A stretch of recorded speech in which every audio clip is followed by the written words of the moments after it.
grizzly bear population in the West only continues to grow. Combine that with the fact that more people are moving to booming mountain towns all over grizzly country, and you've got a recipe for disaster. I'm Editor-in-Chief Alex Robinson, and today we're diving into the details of the single deadliest bear attack year on record.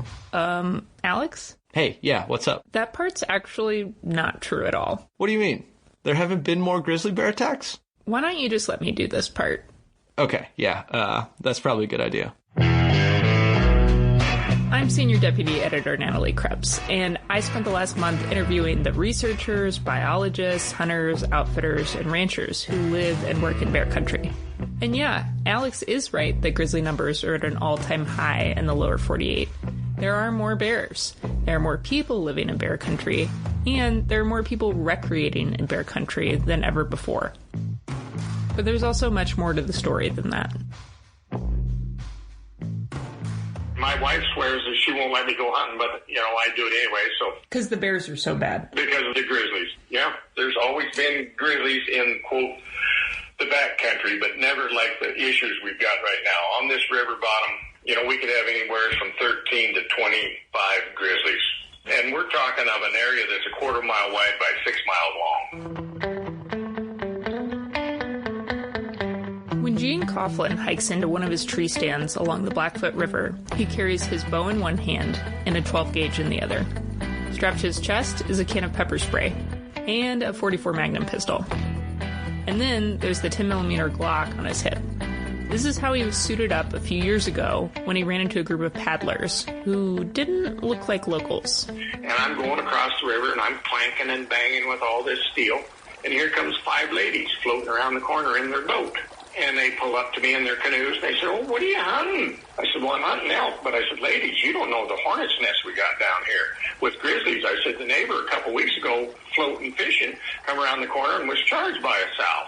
And I says, "My suggestion to you ladies is make as much noise as you can and paddle as fast as you can." And it was just getting towards evening, when I was going hunting. And so the next thing I hear, they take off. I hear 99 bottles of beer on the wall, 99 bottles of beer. And they were paddling as fast as they could to get the hell out of here. From Coughlin's Montana ranch, it's barely 11 miles to the closest town of Ovando. Ovando made national headlines last year when a grizzly dragged a 65-year-old touring cyclist from her tent. Bear reaches through the tent, crunches her up, and kills her right there in the middle of town. And I told Fish and Game, I says, this is the same bear that we've been having issues with for 4 years. Wildlife officials using night vision goggles killed the bear overnight Friday after staking out a chicken coop. Montana Fish, Wildlife and Park spokesman Greg Lemon says they're confident it's the same bear that killed 65-year-old Leah Loken earlier this week. It's also believed to have broken into a local chicken coop and killed and ate several chickens. This all adds up to behavior that's super unusual for bears. It's not natural for bears, and it's not something that we can tolerate. Every time Montana Fish, Wildlife, and Parks released an update on the investigation, news outlets picked it up from small western mountain towns to countries like England and New Zealand. Despite all the coverage, at the heart of the story was a single fatal bear attack, and those remain extremely rare. Just 2 people in the lower 48 were killed by grizzlies in 2021. One was the camper who was mauled in Ovando. The other was a fisherman who accidentally got between a grizz and its moose kill near West Yellowstone. Lindsay Mock Russell describes her big brother as a gentle giant that everyone looked up to. He was either going fishing or going for a quick hike before he had to be back at work. Carl was near the Baker's Hole campground. That's when he was blindsided by a grizzly bear. Seems like he got attacked from behind. They don't think that he even knew because he wasn't even able to get his bear mace out. In March of this year, another experienced outdoorsman in Montana was mauled to death by a bear just north of Yellowstone National Park. And don't get me wrong, each of those deaths is a true tragedy. Craig Kluter was a father of 4. The community in Livingston is still trying to process its loss. 2 days after hiker Craig Kluter went into these mountains near 6 Mile Creek, about 30 miles south of town, and was attacked and killed by a grizzly bear. Statistically speaking, though, these recent fatalities aren't enough for us to declare an uptick in grizzly attacks on humans. Just ask Frank Van Manen, the team leader of the interagency grizzly bear study team under the U.S. Geological Survey. He works out of Bozeman, Montana, and he's the go-to guy for grizzly bear stats in the lower 48. we cannot conclude that there is a trend in bear attacks, human injuries, or that bears are becoming more aggressive or anything of that kind. If you look at the data, especially, that there's no evidence for that. So part of it is indeed, as you mentioned, just a lot of media attention to it.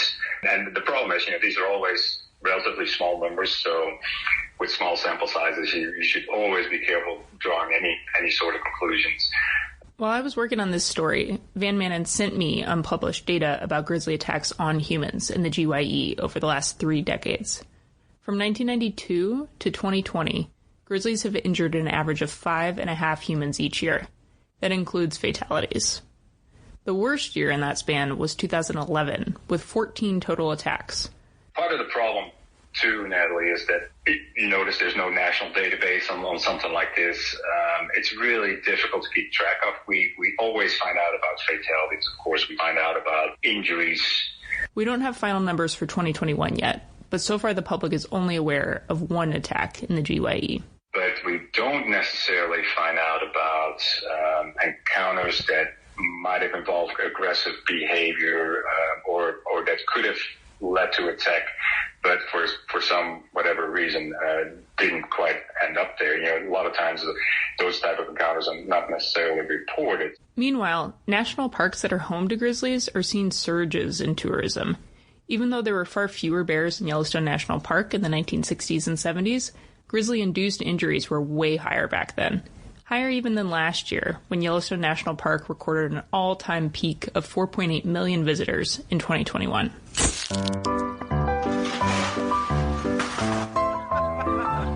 Visitors to Yellowstone National Park in the early years would come to the dumps to watch bears feed on the garbage at night. This is Carrie Gunther, a Yellowstone bear biologist, in an old National Park Service video. They would also see bears lining the roadsides, panhandling for human food handouts all along park roads. And many visitors would stop and feed bears and try to lure bears into interesting photographic positions with food, get bears inside their cars, behind their cameras, in different positions to get pictures. There was also bears coming into the roadside campgrounds every night, joining people for dinner, getting up at the picnic tables, eating people's food. Some bears would come up to the back doors of the hotels every night about the same time when they knew the kitchen scraps would be thrown out the back door. And so people treated the bears as pets, and even some of the park employees actually had bear cubs as pets. So it was really pretty crazy.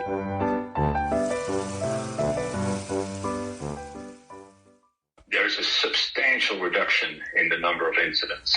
It pales in comparison to where we were in the 60s and 70s. So I think that reflects really improved approach to bear management, and places like Yellowstone National Park have been on the forefront of that. Of course, there will always be people who don't follow the rules, and Yellowstone tourists are notorious for this. Take the woman from Illinois who didn't retreat when a grizzly ranged close to a group of tourists. Instead, she kept her phone trained on the bear.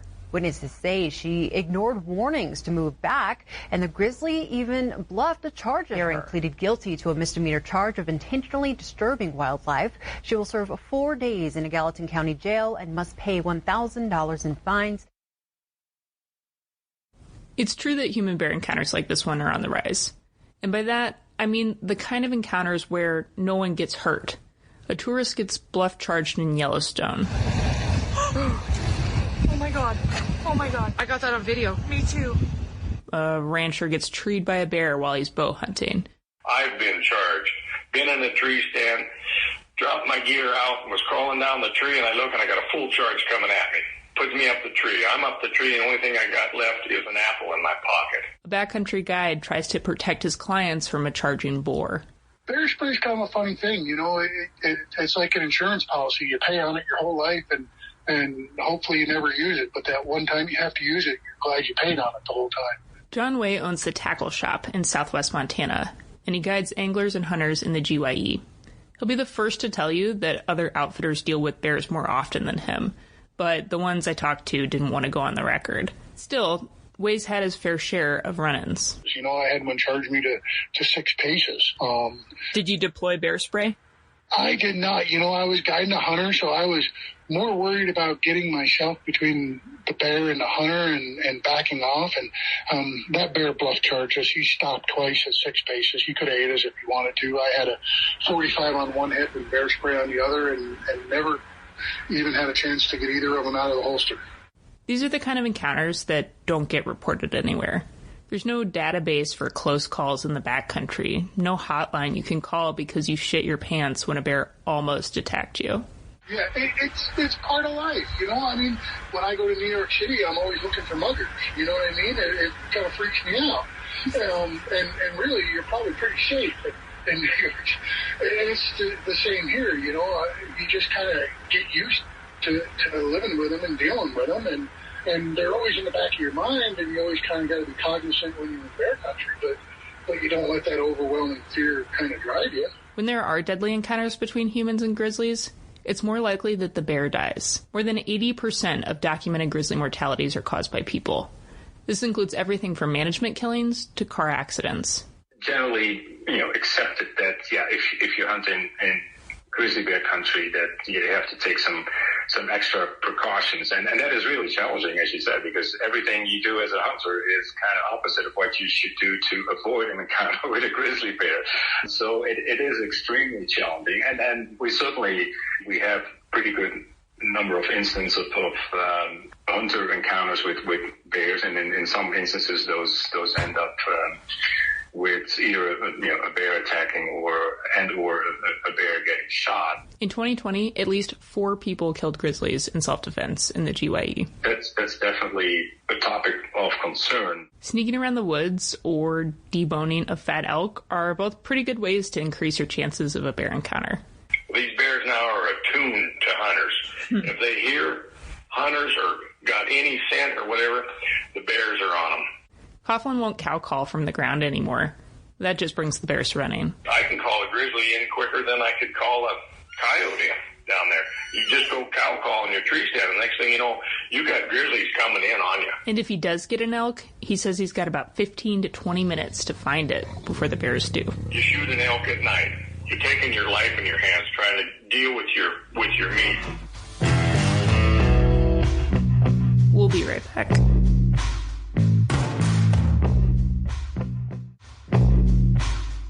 As dangerous as it is for hunters to deal with meat, the most common bear-human conflicts are property damage. Grizzlies are raiding chicken coops, ransacking bird feeders, and harassing cows. I talked to Wyoming's big carnivore biologist, Dan Thompson, about this. One of the biggest factors when it comes to conflicts with people is moving beyond more rugged terrain and moving into more human-dominated landscapes. We see a lot of increase for conflict potential. Somebody seeing a bear and recording it is not a conflict. Somebody having a calf killed by a bear and us going out and verifying that that calf was killed by a grizzly bear is a conflict. So what we've seen is an overall increase in conflicts through time. It started to somewhat level out in the last 5 years or so, but we're still documenting hundreds of conflicts between humans and grizzly bears on an annual basis.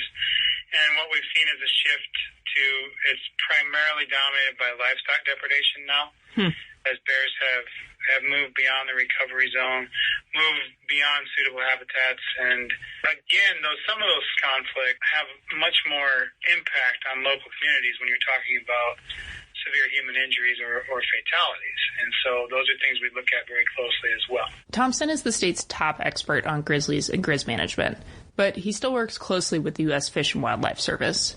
Remember, the federal government is still calling the shots on grizzly management in the lower 48.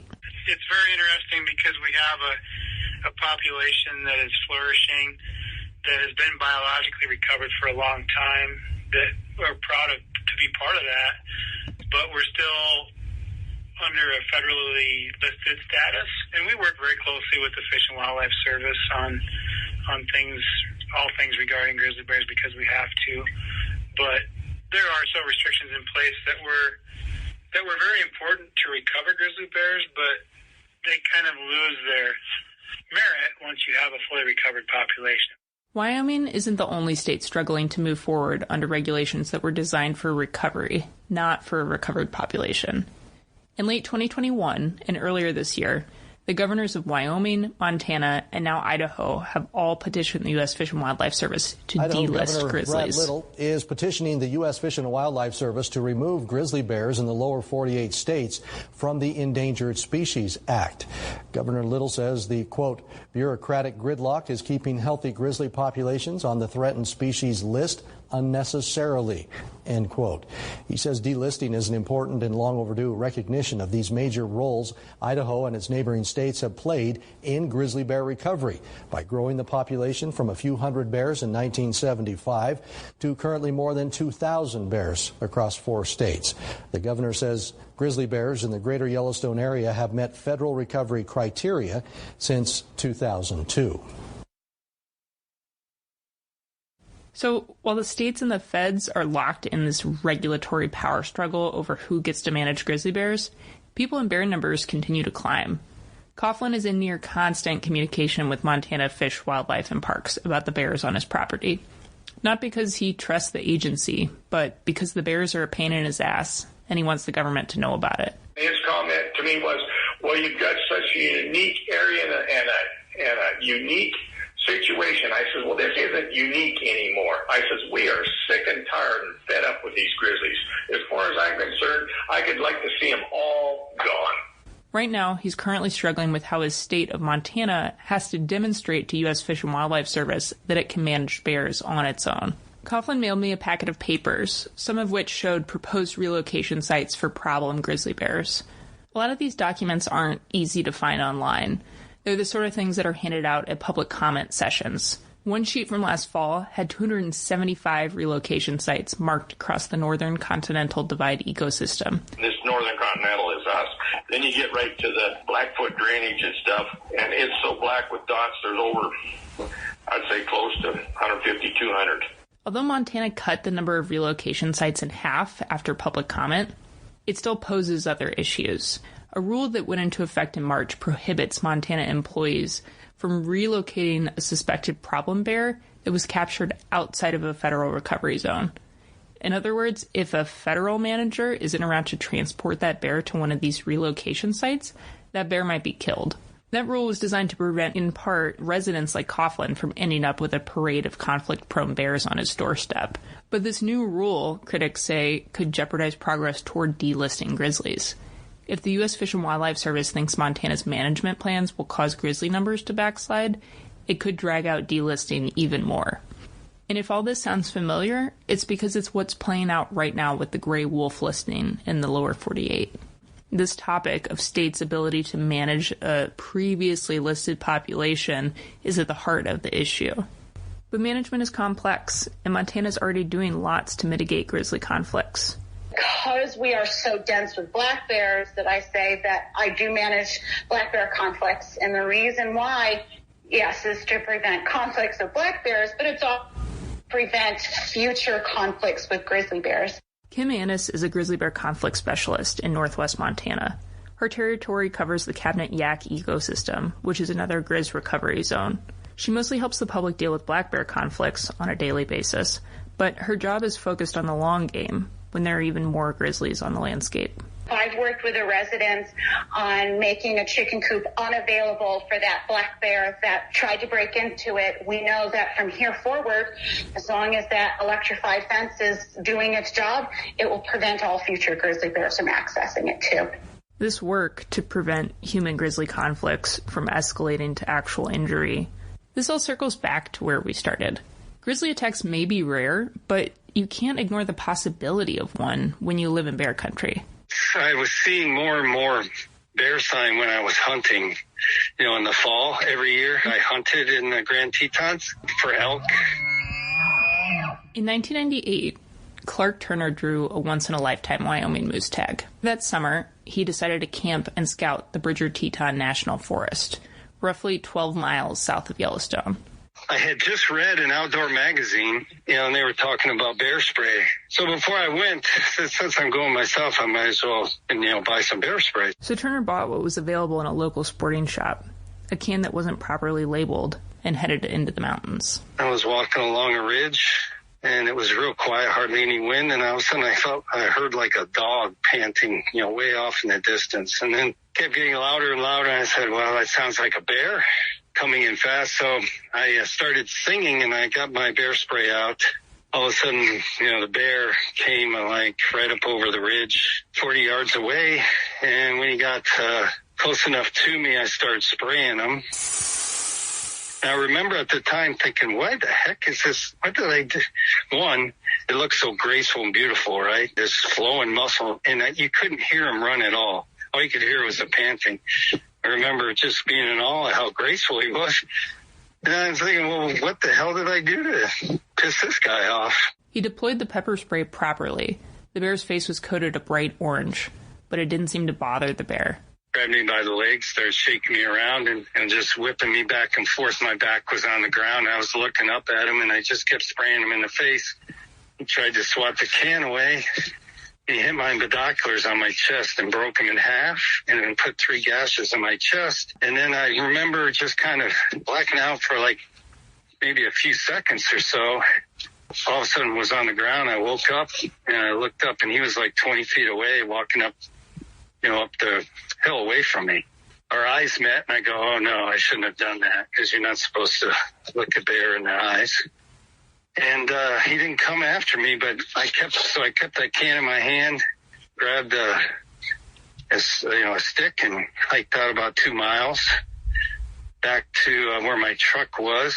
And when I got there, that can, I was so scared that bear was following me the whole time. That can, just like, it was crushed from the adrenaline in my hand, Also, to be clear, the EPA now regulates bear spray. The reason that Turner's bear spray didn't work back in 1998 was because he bought a can of water-based pepper spray. He now carries oil-based pepper spray whenever he's in bear country. Got out of my first aid kit and then unzipped my fleece pants, and all the flesh from where he bit me in the right leg fell down, and I said, I can't do anything with this. I was afraid of I was afraid of passing out from blood loss. So I took off, jumped in the truck. On the way out, I was going fast down a dirt road and went over a cattle guard and got a flat tire, kept going, got on the main highway. And of course, you got a car that's smoking a tire, and he's going down the highway, and I'm raving out the window with my hand for people to stop. I'm heading towards Jackson, Wyoming. I was up north from there. I was heading south, and no one would stop. I just kept driving, and finally this nice old couple from Loveland stopped way back behind me, and they said, what's wrong? I got out, and I said I was attacked by a grizzly, and they said, really? I said, yeah, and I sat down, laid against the back tire, on the outside from the highway, and just that's when all of a sudden I felt everything, because all the adrenaline came out. An investigation later concluded that Turner had unknowingly walked between the Grizz and its calf moose kill. Remember, this is the same scenario that ended up in the death of Carl Mock in the Greater Yellowstone ecosystem last spring. That attack changed Turner's life in many ways. He nearly lost his leg from infection, and he eventually quit his demanding government job to become a fly guide on the North Platte. Once you realize that you might no longer be here tomorrow, things flash in front of you, and what flashed in front of me was family and friends. So I knew that was important. The bear, actually, I learned quite a bit from the bear. Neither grizzlies nor humans are leaving the West anytime soon. And as long as you have 2 apex predators, like bears and people, sharing the same landscape, there will always be conflict between the two. It doesn't matter what the future of grizzly management looks like or which government agency is running the show. We humans have come out on top most of the time, and will continue to keep that edge. But no matter how small the probability of human injury or death, bear attacks will always be a reality in bear country. As far as Turner was concerned, he wasn't going to let grizzlies keep him out of the woods, and he continued to hunt in the GYE for the next 5 or so years after his attack. Wyoming Game and Fish deferred his moose tag, and he ended up killing a nice bull in 1999. But as the years wore on, and he and his hunting partner kept having more close calls with bears, he decided it just wasn't worth it anymore. after that, I just said, this is it. I'm not enjoying this anymore. So now I hunt in areas where there is no grizzly. It's a lot more pleasurable. The Outdoor Life podcast is edited, produced, and, for today anyway, hosted by me, Senior Deputy Editor Natalie Krebs. News excerpts in this episode are from Montana Public Radio, KSL-TV, Storyful, and KTVQ News. The natural sound effects are from the National Park Service, and the cow calls are from Phelps Game Calls. Music in this episode was performed by Carter Williams, Bob Charles, Harrison Black, Zepp Jameson, and Emerson Lee via APM Music.